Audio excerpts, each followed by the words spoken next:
Друзья, всем привет! Кашель – частый симптом простуды. Прогревание области бронхов облегчают отхождение мокроты и, соответственно, способствуют скорейшему выздоровлению.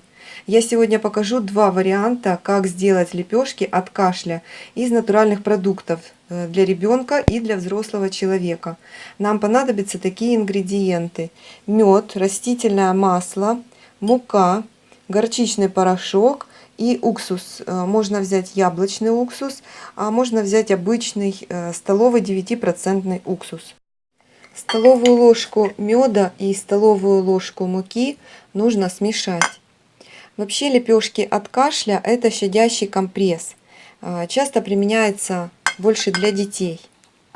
Не каждый ребенок способен спокойно вынести накладывание горчичников, а лепешка как раз поможет в этом случае. Значит, если смесь получается слишком сухая, добавьте немного растительного масла и продолжайте смешивать.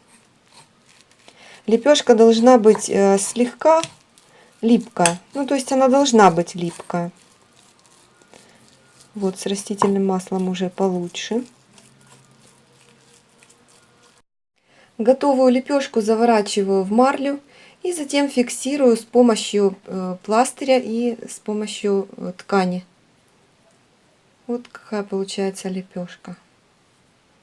Оставляю такую лепешку на 3 часа. Если хорошая переносимость, можно оставить на всю ночь. Для взрослых немного другой рецепт. Все то же самое, как и в первом варианте. Ложка меда, ложка муки и растительное масло. Но добавляем еще 2 ингредиента. Это сухой горчичный порошок, столовая ложка.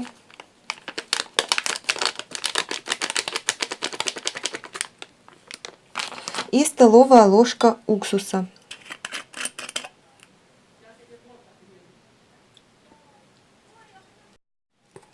Все тщательно смешиваю. Если лепешка получится слишком жидкая, добавьте немного муки.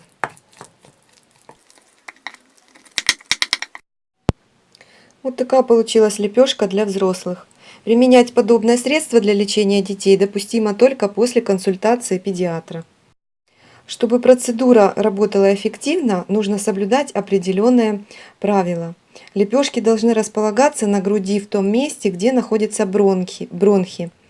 Нельзя прогревать область сердца. Обязательно проверить наличие аллергии на составляющие, так как сюда входит мед. На спину средство накладывать под лопатками в проекции легких, обходя при этом позвоночник. Фиксировать компресс тканью или пеленкой. Только ни в коем случае не используйте целлофан. Ну и, как я уже говорила, лепешку оставлять не меньше, чем на 3 часа, а при нормальной переносимости на всю ночь. Всем спасибо за просмотр. Поделитесь этим видео с друзьями, им это тоже пригодится. До новых встреч. Всем пока.